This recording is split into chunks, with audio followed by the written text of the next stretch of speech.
León Tolstoy, después de su fuerte crisis espiritual, cuestionó profundamente los pilares de la sociedad en la que vivía. En el relato, ¿debe ser así?, Tolstoy explora con agudeza la injusticia social, la disparidad de clases y la hipocresía moral que subyace en la vida cotidiana. La historia nos lleva a un mundo donde el sufrimiento de los trabajadores contrasta brutalmente con la opulencia de los privilegiados y nos invita a reflexionar sobre las causas y consecuencias de esta desigualdad. ¿Debe ser así? En medio de los campos se erige una fundición de hierro. Está rodeada por un muro con chimeneas que emiten humo incesantemente, cadenas que traquetean, hornos, un ramal de ferrocarril y las pequeñas casas dispersas de gerentes y obreros. Los trabajadores se mueven como un ejército de hormigas en esta fundición y en las minas que la rodean.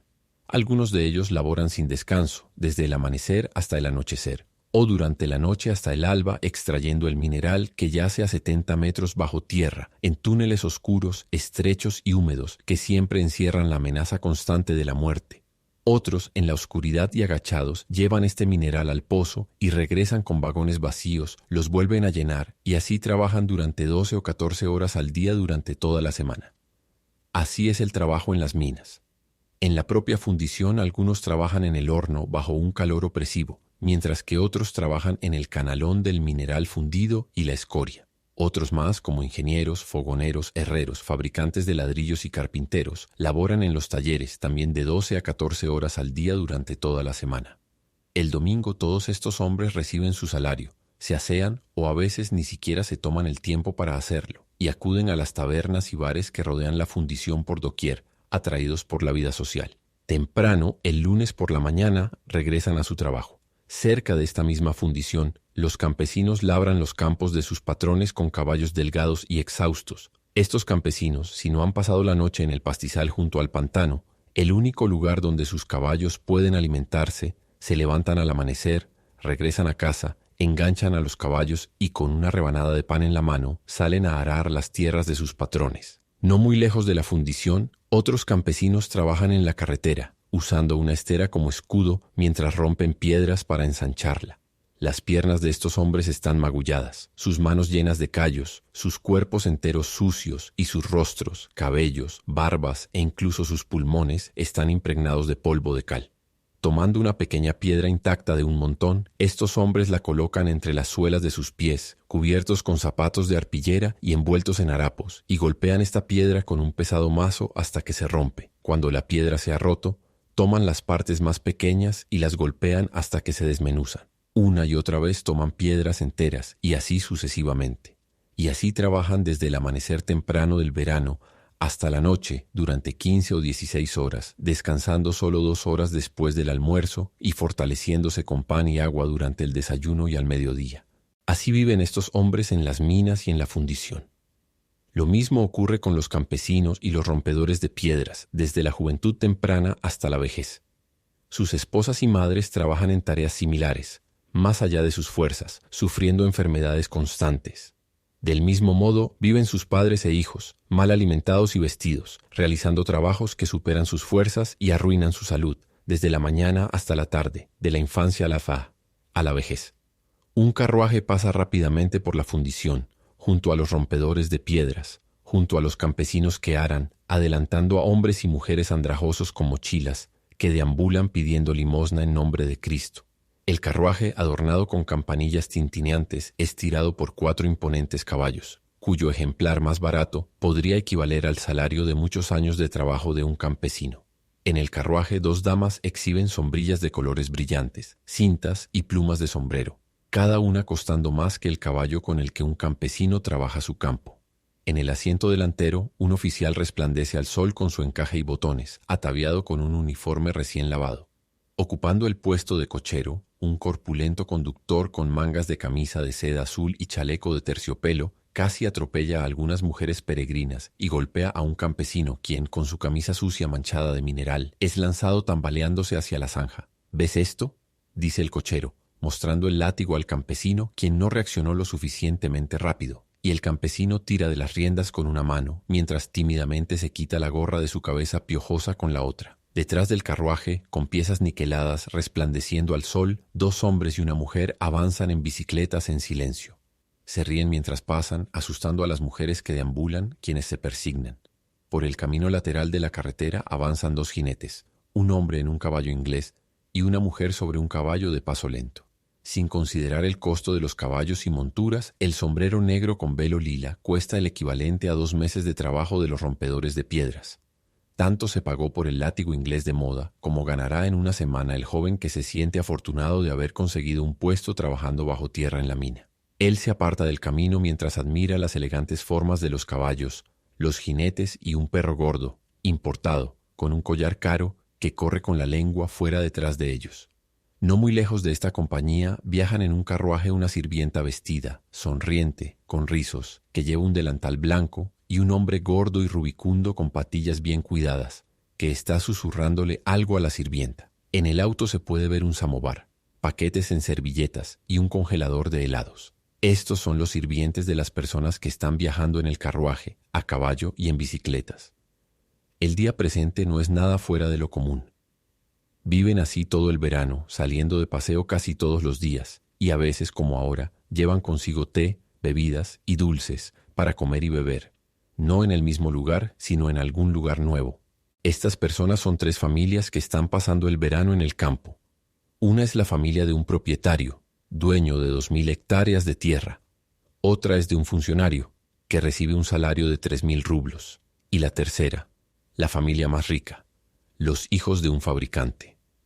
Todas estas personas no están en lo más mínimo sorprendidas o conmovidas por la vista de toda la pobreza y el duro trabajo que los rodean. En realidad no es algo que les preocupe en lo más mínimo. No, eso es imposible, dice la dama a caballo, mirando hacia atrás al perro. No puedo ver eso. Y detiene el carruaje. Todos hablan juntos en francés y ríen, y ponen al perro en el carruaje y prosiguen, cubriendo a los rompepiedras y a los itinerantes con nubes de polvo de cal. El carruaje, los jinetes y los ciclistas han pasado como seres de otro mundo. Las personas en la fundición, los rompepiedras y los aradores continúan su duro y monótono trabajo para alguien más, el cual terminará con sus vidas. ¡Qué suerte tienen!, piensan mientras observan a los ricos alejarse, y su existencia ya dolorosa se les torna aún más insoportable. ¿Qué es esto? ¿Acaso esta gente trabajadora ha hecho algo muy criminal por lo que están siendo castigados así? ¿Y acaso aquellos que pasaron en los carruajes y en las bicicletas han hecho algo particularmente útil e importante por lo que están siendo así recompensados? En lo más mínimo. Por el contrario, aquellos que están trabajando con tanta atención son en su mayoría personas morales, religiosas, modestas, laboriosas. Aquellos que pasaron son, en su mayoría, personas corrompidas, lujuriosas, impudentes, ociosas. Esto sucede porque una vida estructurada de esa manera se considera natural y normal en el mundo de los hombres que aseguran profesar la ley de amor al prójimo de Cristo o que se consideran personas de cultura, es decir, seres perfeccionados. Todo esto ocurre no solo en ese pueblo rural de Rusia, sino en todas partes. Desde San Petersburgo hasta Batum, desde París hasta Auvernia, desde Roma hasta Palermo. Se extiende por Alemania, España, América, Australia e incluso llega a India y China. En todas partes, 2 o 3 personas de cada 1000 viven de tal manera que sin hacer nada por sí mismas, consumen en un día en comida y bebida tanto como sostendría a cientos de personas durante un año. Usan ropas que cuestan fortunas, viven en palacios donde miles de personas trabajadoras podrían encontrar espacio y gastan miles de rublos en sus caprichos, el equivalente a millones de días de trabajo. Otros, por el contrario, trabajan sin descanso ni alimento suficiente, más allá de sus límites, sacrificando su salud física y espiritual en beneficio de estos pocos privilegiados. Cuando una cierta clase de mujeres va a dar a luz, mandan buscar a una partera y a un médico, e incluso, en ocasiones, a 2 médicos. Sus canastillas contienen 100 camisetas y pañales con cintas de seda y preparan pequeños carruajes que se balancean sobre resortes. La otra clase de mujeres, la gran mayoría, da a luz en cualquier lugar y de cualquier manera, sin ayuda, envuelven a sus bebés en trapos, los colocan en cunas tejidas llenas de paja y enfrentan grandes dificultades desde el primer día. Los niños de una clase son cuidados por la partera, la enfermera y la nodriza, mientras la madre permanece en cama durante 9 días. En contraste, los niños de la otra clase no reciben atención alguna, ya que no hay quien lo haga. La madre se levanta inmediatamente después del parto, enciende el fuego en la estufa, ordeña la vaca y a veces lava la ropa para ella, su esposo y sus hijos. Unos niños crecen rodeados de juguetes, diversiones y educación, mientras que otros, desde el principio, gatean con el vientre desnudo sobre los umbrales, sufren de malnutrición y a los 5 años ya comienzan a trabajar más allá de sus fuerzas. Los primeros aprenden toda la sabiduría científica adaptada a su edad. Los otros aprenden vulgaridades y supersticiones. Los primeros se enamoran, tienen romances y luego se casan después de haber experimentado todos los placeres del amor. Los otros se casan entre las edades de 16 y 20 años con aquellos que los padres eligen, con el propósito de recibir cualquier beneficio. Los primeros disfrutan de los alimentos y bebidas más exquisitos y costosos del mundo y hasta alimentan a sus perros con carne de res. Los segundos apenas tienen pan y agua y ni siquiera reciben suficiente pan, el cual, además, suele estar rancio para limitar su consumo. Los primeros cambian su fina ropa interior todos los días para no ensuciarse. Los segundos, que están constantemente trabajando para otros, cambian su ropa interior gruesa, rota y llena de piojos una vez cada 2 semanas, o no la cambian en absoluto y la usan hasta que se cae a pedazos. Los primeros duermen entre sábanas limpias en camas de plumas.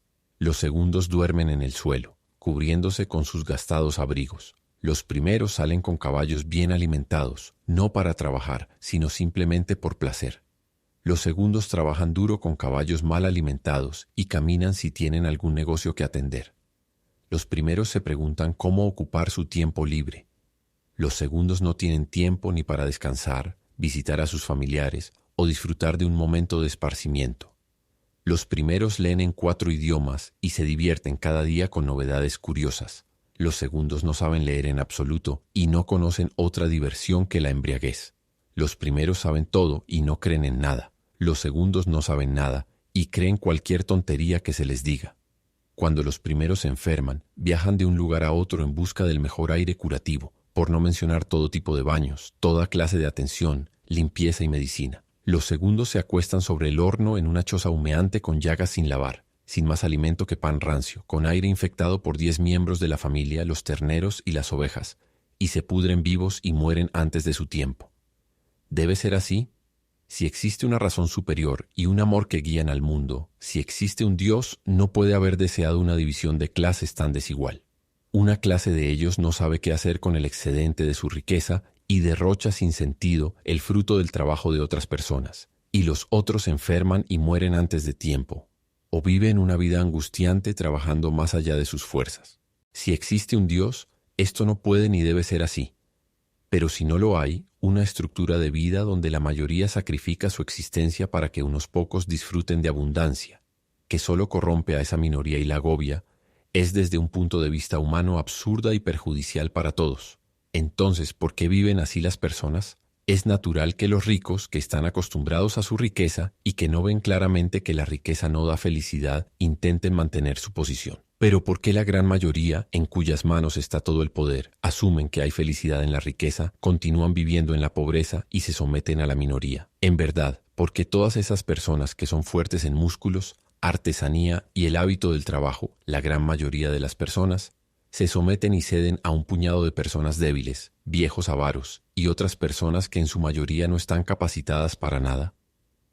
Pasea por las calles comerciales antes de las festividades o durante las semanas de ofertas, como en los pasajes de Moscú.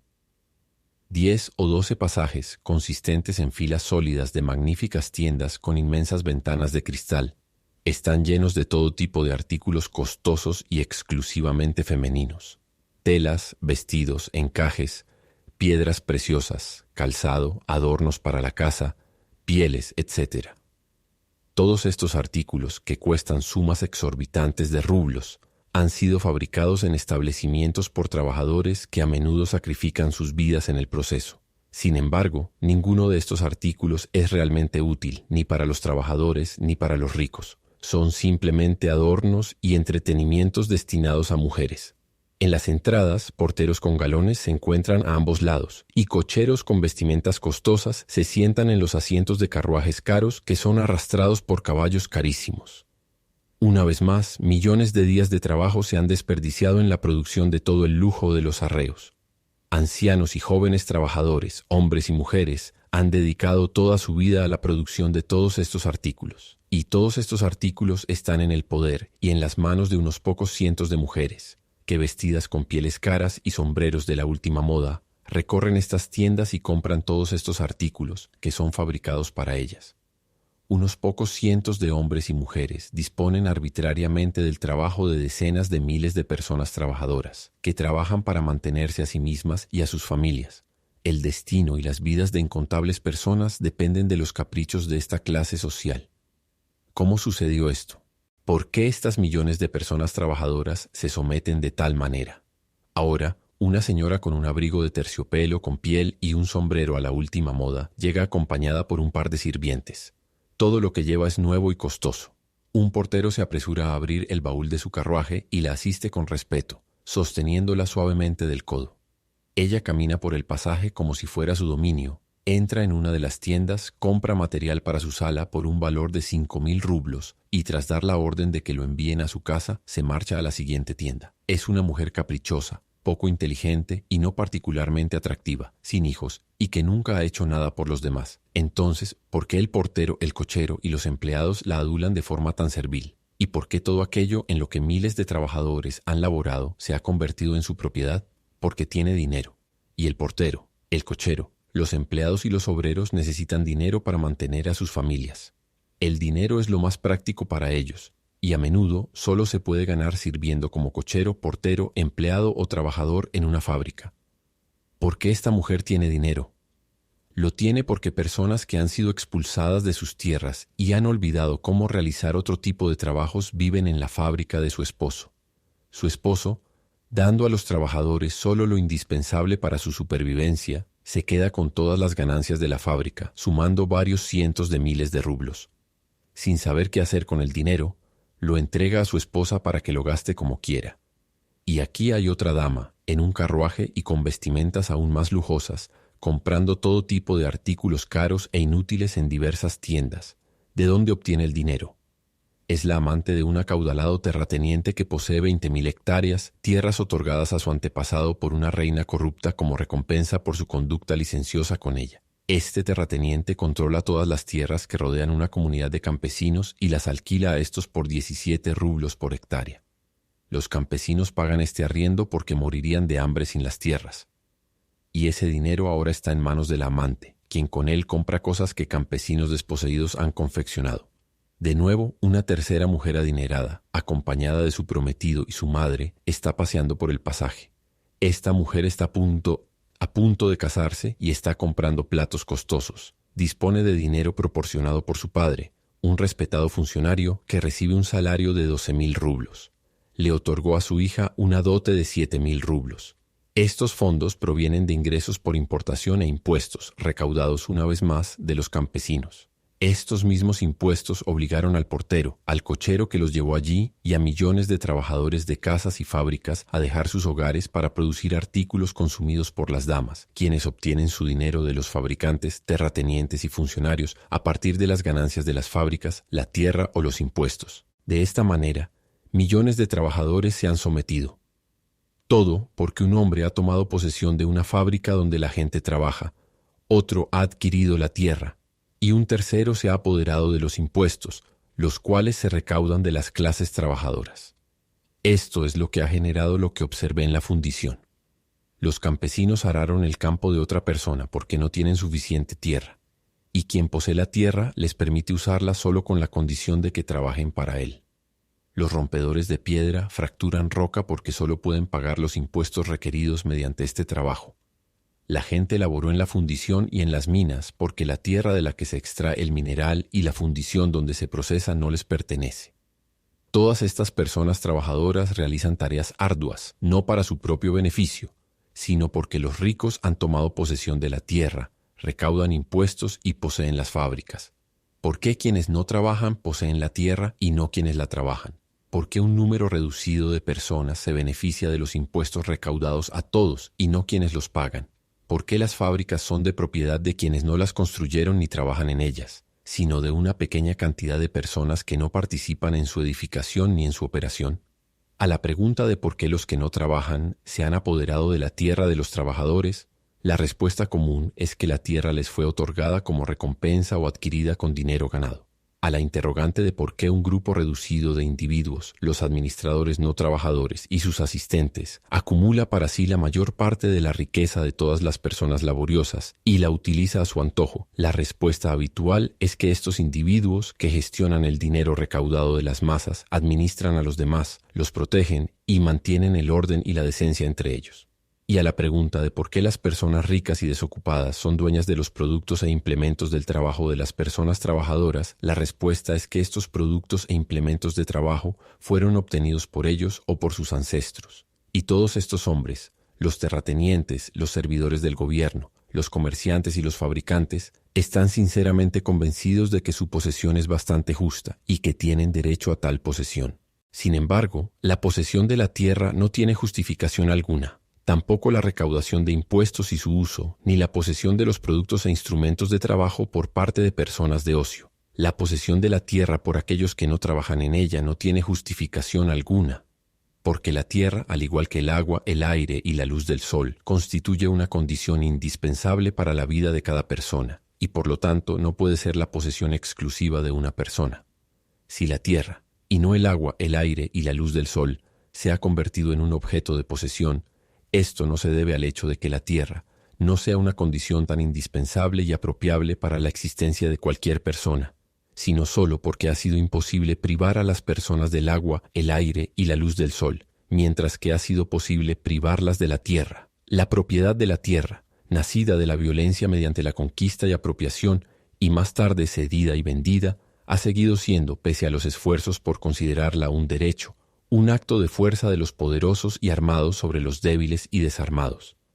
Que una persona que está trabajando la tierra viole este derecho imaginario, que labre la tierra que se considera ser propiedad de otro, y pronto aparecerá aquello sobre lo que este supuesto derecho se basa, al principio en forma de policías y luego en forma de una fuerza militar de soldados, que apuñalarán y dispararán a aquellos que intentan hacer uso de su verdadero derecho a sustentarse mediante el trabajo en la tierra. Así, lo que se llama el derecho a la propiedad de la tierra no es nada más que violencia ejercida contra todos aquellos que puedan necesitar de esta tierra. El derecho a la tierra es como el derecho a un camino que los ladrones han tomado y sobre el cual no permiten que las personas transiten sin pagar una cuota. Un aún menor atisbo de justificación puede encontrarse para el derecho del gobierno a una recaudación forzosa de impuestos. Se afirma que los impuestos se utilizan para la defensa del gobierno contra enemigos extranjeros, para el establecimiento y el apoyo del orden doméstico, y para la ejecución de obras públicas necesarias. Pero en primer lugar, los enemigos extranjeros han dejado de existir hace mucho tiempo, incluso según las declaraciones de los mismos gobiernos. Todos aseguran a sus naciones que no desean nada más que paz. El emperador de Alemania quiere paz, la República Francesa quiere paz, Inglaterra quiere paz y Rusia quiere lo mismo. Con más urgencia aún desean paz los japoneses y los chinos. Entonces, ¿contra quién nos vamos a defender? En segundo lugar, para asignar fondos al establecimiento del orden doméstico y obras públicas, es esencial garantizar que quienes se encargan de establecer dicho orden lo lleven a cabo efectivamente, y además que este orden sea beneficioso y que las obras públicas a realizar sean verdaderamente necesarias para la sociedad. Sin embargo, si, como se proclama constantemente en todas partes, los contribuyentes no confían en la competencia o incluso en la integridad de quienes establecen el orden, y consideran que dicho orden es perjudicial, y que las obras públicas previstas no satisfacen las necesidades de los contribuyentes, es claro que no hay justificación para recaudar impuestos, sino solo una imposición coercitiva. Recuerdo el comentario de un campesino ruso, que era devoto y por tanto genuinamente liberal. Al igual que Thoreau, no consideraba justo pagar impuestos por causas que su conciencia no aprobaba, y cuando se le solicitó su contribución, cuestionó el destino de dichos impuestos diciendo: «Si los impuestos se emplearán en algo bueno, te entregaré de inmediato no solo lo que solicitas, sino incluso más. Pero si se utilizarán para algo perjudicial, no puedo y no daré ni un copec por mi propia voluntad». No perdieron tiempo con él. Forzaron la puerta, se llevaron su vaca y la vendieron para cubrir los impuestos pendientes.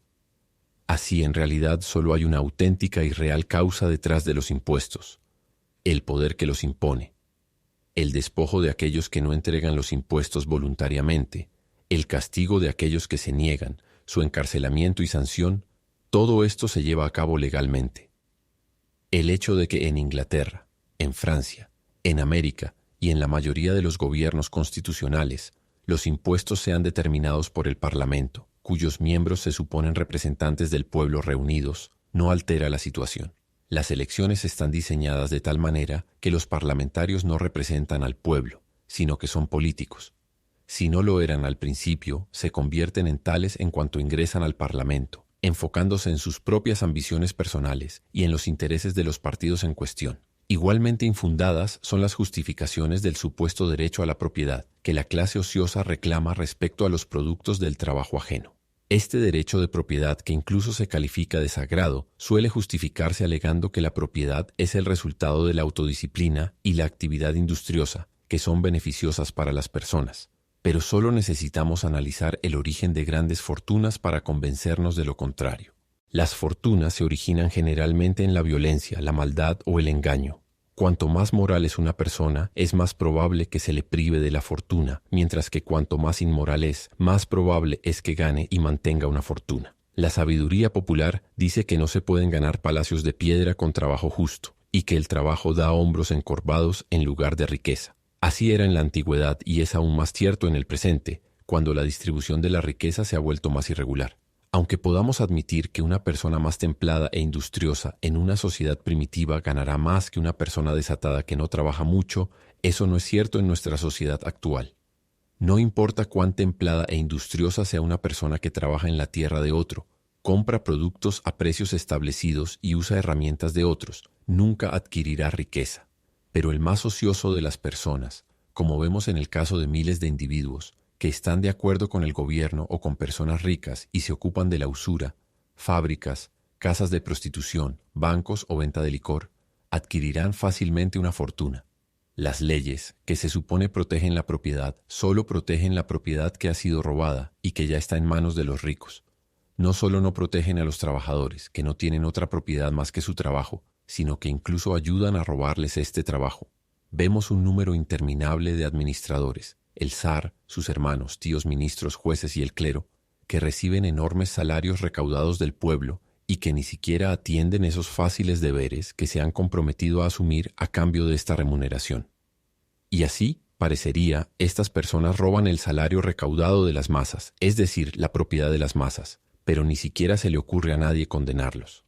Pero deja que un trabajador haga uso de incluso una parte del dinero recibido por estas personas, o de los objetos comprados con este dinero, y se dirá que ha violado la sagrada propiedad y es sentenciado, encarcelado y deportado por hacer uso de esta suma.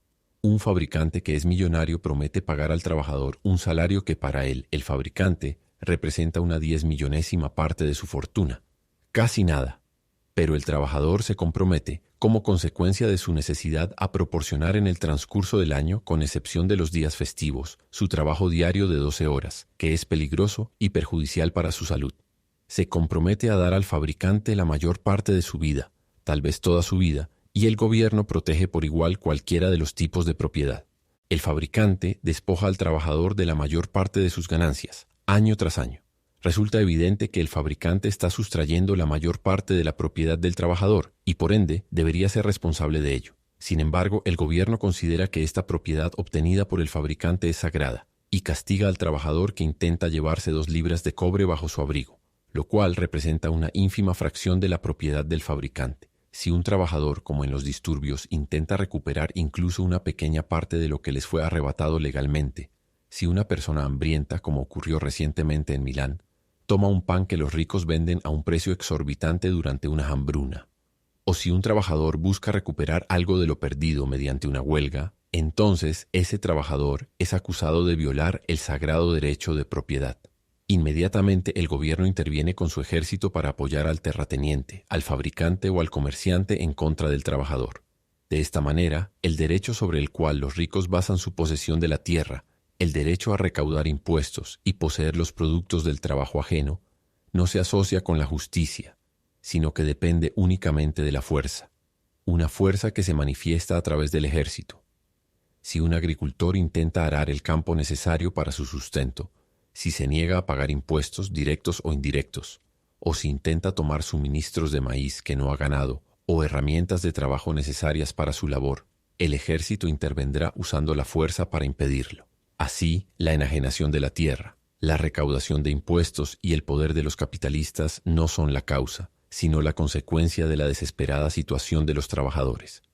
La causa principal por la que millones de trabajadores viven y laboran bajo la voluntad de la minoría no está en que esta minoría posea la tierra, los instrumentos de producción o reciba impuestos, sino en el hecho de que la minoría puede hacer esto porque hay un instrumento de violencia, un ejército, en manos de la minoría dispuesto a actuar contra quienes se nieguen a cumplir su voluntad. Cuando los campesinos intentan apropiarse de la tierra que pertenece a un hombre de ocio, o cuando alguien se niega a pagar impuestos, o cuando los huelguistas intentan impedir que otros trabajadores ocupen sus puestos, aparecen los mismos campesinos despojados de sus tierras, los contribuyentes y los trabajadores, aunque vestidos de uniforme y armados, forzando a sus conciudadanos sin uniforme a alejarse de la tierra, a pagar impuestos y a suspender la huelga. Desde pequeño se le inculca la idea de que obedecer a la autoridad es lo correcto. Se le enseña que las figuras de poder siempre saben lo que es mejor y que cuestionarlas está mal. De esta manera, cuando llegan a la adultez, ya tienen muy arraigada la costumbre de seguir órdenes sin cuestionar.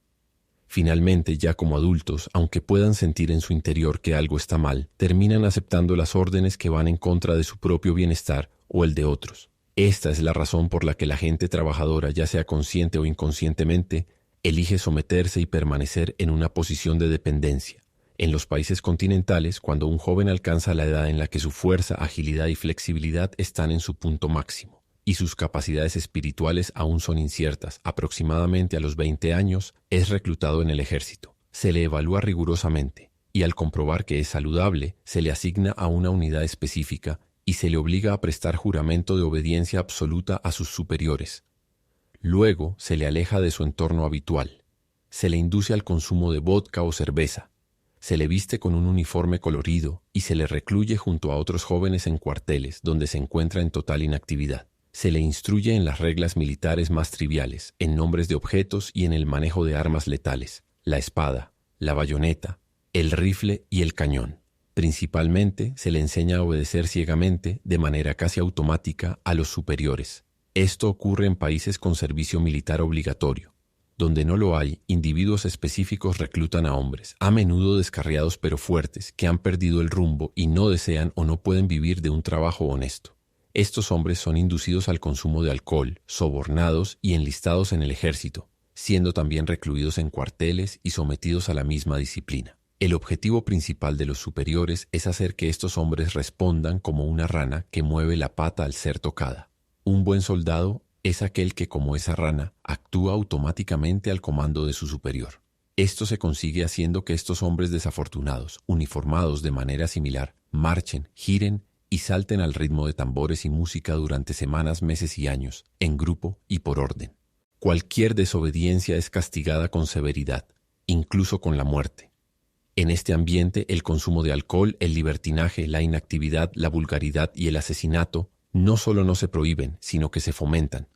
Se les da alcohol, se facilita el acceso a burdeles, se les enseña canciones obscenas y se les instruye en el asesinato. El asesinato se considera algo positivo y honorable hasta el punto de que en ciertas situaciones se ordena a superiores y oficiales matar a un compañero en un duelo. Así, un joven apacible y amable, tras pasar aproximadamente un año en esta formación, se convierte en lo que se pretende: un instrumento de violencia irracional, cruel, poderoso y temible en manos de sus superiores. Siempre que paso por el palacio en Moscú durante el invierno, veo a un joven centinela vestido con un pesado abrigo de piel de oveja, parado o caminando mientras sus grandes botas de lluvia chapotean en la acera. Porta un moderno rifle con una afilada bayoneta en su hombro. Siempre miro sus ojos y cada vez aparta su mirada de mí. Pienso que hace 1 o 2 años era un alegre muchacho de pueblo, natural y bondadoso, que habría conversado conmigo en su buen ruso, compartiendo con la dignidad campesina su historia. Ahora me mira con malicia y tristeza y a todas mis preguntas solo responde: sí, señor, y no puedo saber, señor. Si entrara por la puerta donde está parado, siempre tengo ganas de hacerlo, o si tocara su arma, él me apuñalaría con la bayoneta en el abdomen sin dudar. Luego la limpiaría y continuaría caminando sin ningún remordimiento. Y no es el único. Solo en Moscú, pienso, hay miles de jóvenes así, casi niños, convertidos en máquinas y armados con fusiles. Hay millones en toda Rusia y en el mundo. Estos jóvenes, sin pensar, fuertes y ágiles, son recogidos, corrompidos y sobornados, y gracias a ellos el mundo se mantiene en sumisión. Eso es terrible. Lo más terrible es que malas personas ociosas, gracias a estos hombres engañados, poseen todos esos palacios y la riqueza adquirida criminalmente que es producida por las masas trabajadoras. Pero lo más terrible es que para hacerlo tienen que embrutecer a estos simples y buenos muchachos, y en parte lo han logrado, que aquellos que poseen la riqueza la defiendan por sí mismos. Eso no sería tan repugnante. Lo terrible es que para robar a la gente y defender lo robado, utilizan a las mismas personas a las que roban, y para ello corrompen sus almas.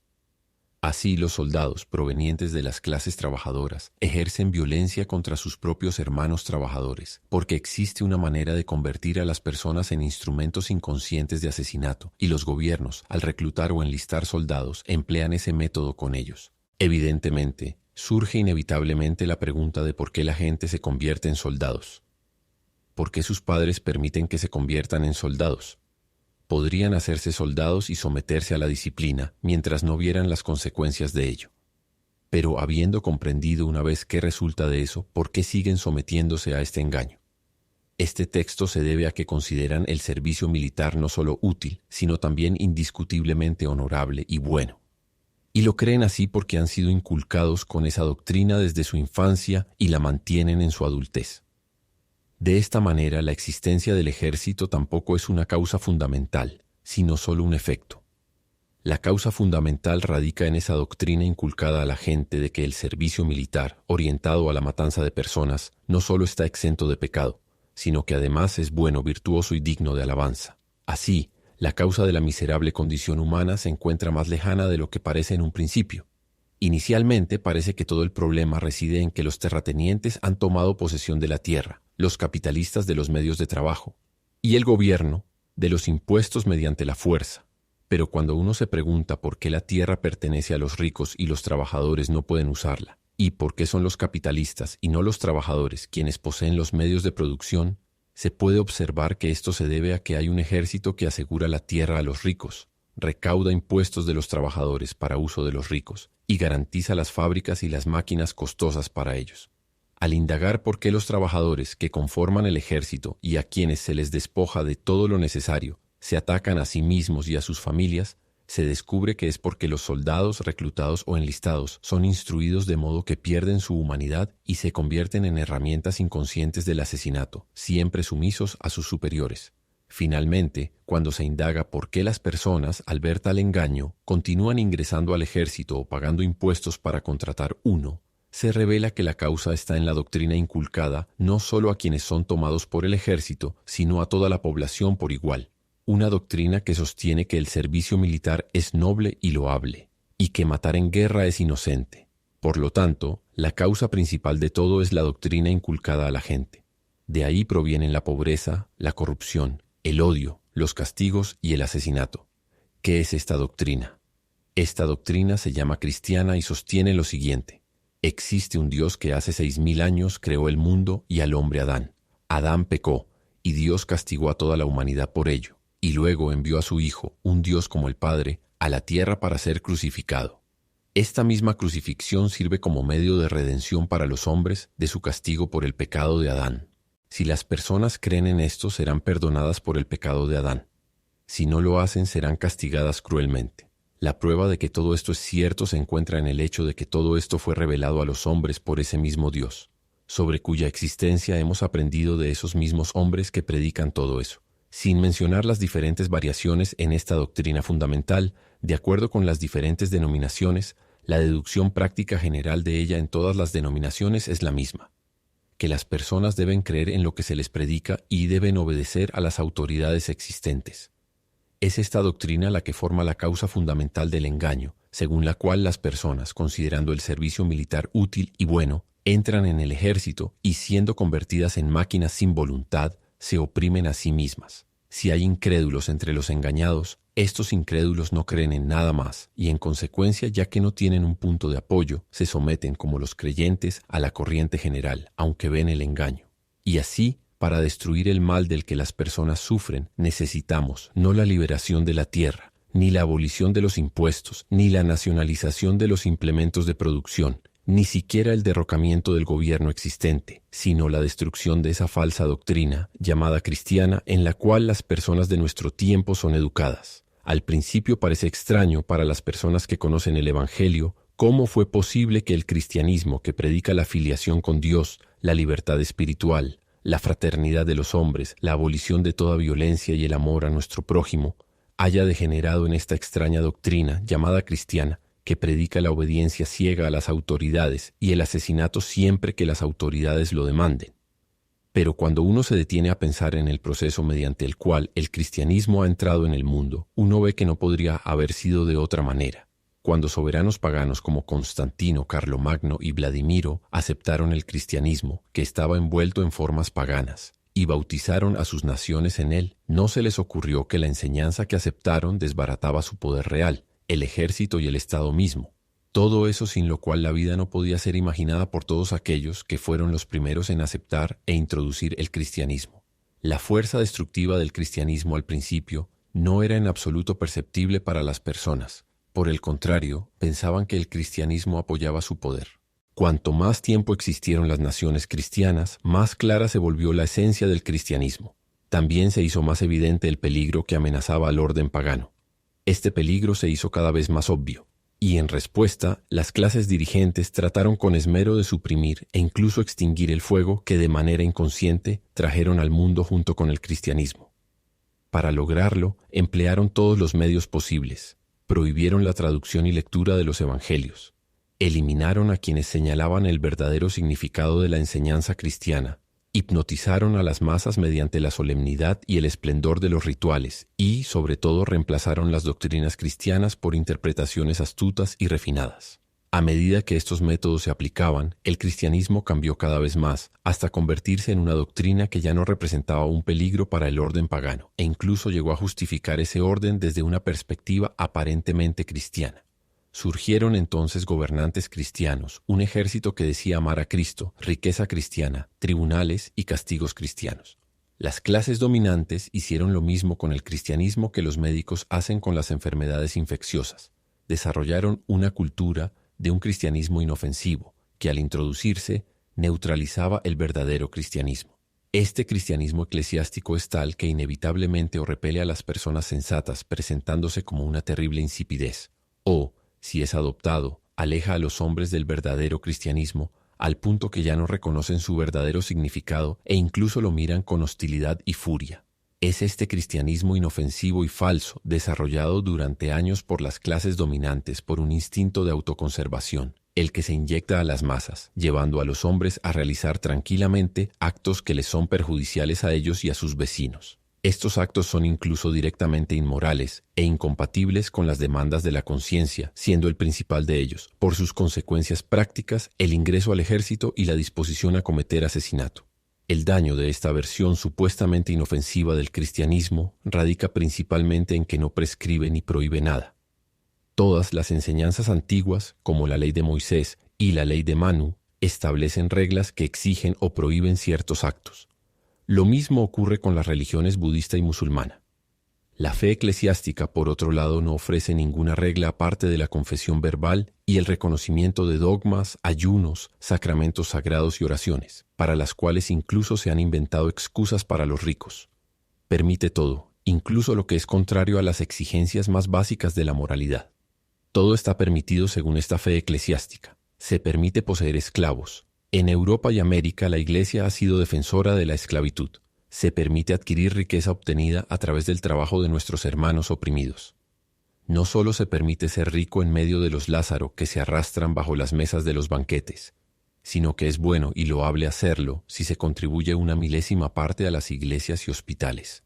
La Iglesia bendice la defensa forzada de la riqueza contra los necesitados, el encarcelamiento de hombres en celdas solitarias, encadenarlos, atarlos a carretillas y ejecutarlos. Se permite cometer libertinaje durante toda la juventud y luego llamar a tal libertinaje matrimonio y obtener el permiso de la Iglesia para ello. Se permite divorciarse y volverse a casar. Es posible sobre todo matar no solo en defensa propia, sino también en defensa de las manzanas propias y como castigo. Sobre todo es correcto y loable matar en la guerra por orden de las autoridades. La Iglesia no solo lo permite, sino que incluso lo ordena. Así, la raíz de todo está en la falsa doctrina. Deja que la falsa doctrina sea destruida y no habrá ejército. Y si no hay ejército, todos los actos de violencia serán eliminados naturalmente, junto con la opresión y la corrupción que ahora se practican sobre las naciones. Pero mientras los hombres sean criados en la enseñanza cristiana, que permite todo, incluido el asesinato, el ejército estará en manos de la minoría.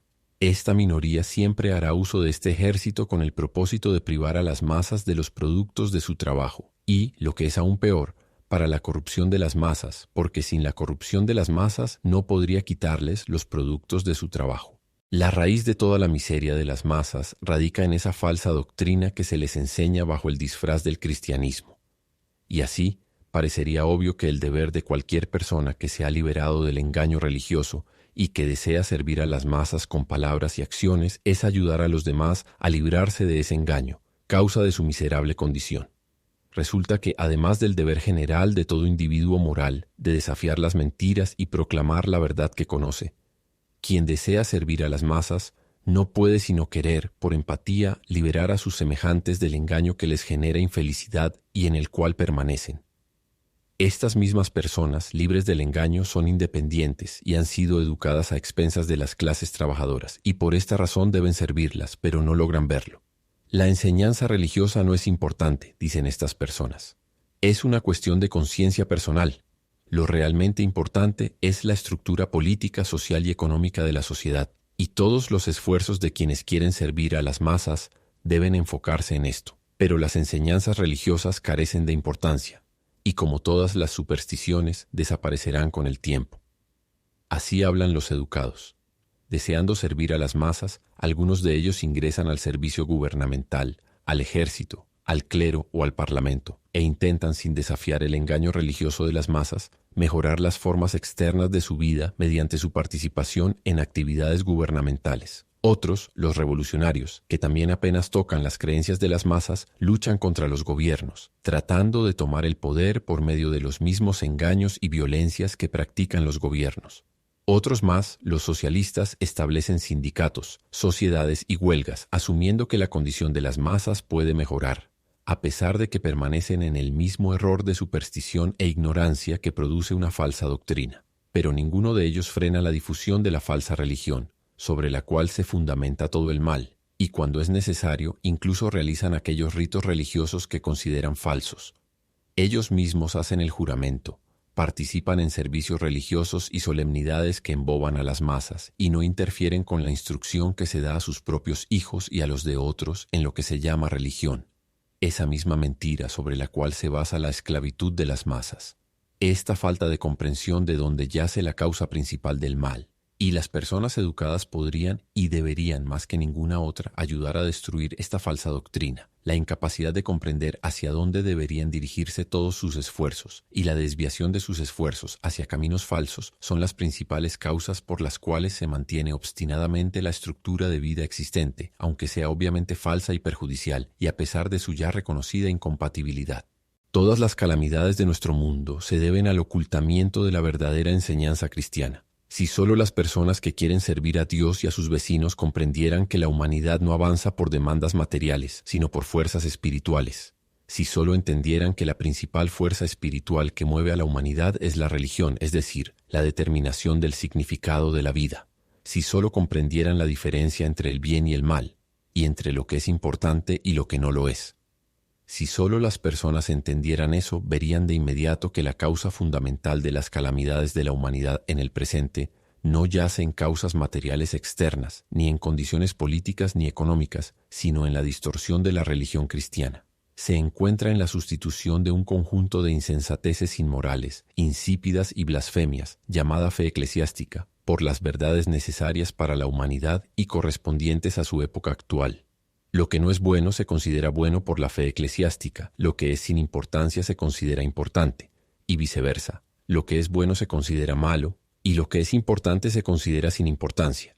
Si solo los mejores, las personas independientes que sinceramente desean servir a las masas, entendieran que es imposible mejorar por medidas externas la condición de una persona que considera malo comer carne un viernes, bueno castigar a alguien culpable con la muerte, importante mostrar el debido respeto a una imagen o al emperador, y sin importancia jurar hacer la voluntad de otros o aprender a cometer un asesinato. Si solo las personas entendieran que ningún parlamento, huelga, sindicato, liga de consumidores y productores, inventos, escuelas, universidades, academias o revoluciones pueden tener algún valor esencial para personas con una concepción del mundo religiosa falsa, entonces todas las fuerzas de las mejores personas naturalmente se dirigirían a la causa, y no al efecto, no a la actividad estatal, las revoluciones, ni al socialismo, sino a la impugnación de la falsa doctrina religiosa y al establecimiento de la verdadera enseñanza. Si las personas actuaran de esa manera, todas las cuestiones políticas, económicas y sociales se resolverían naturalmente, como deberían, y no de acuerdo con nuestras predicciones o prescripciones.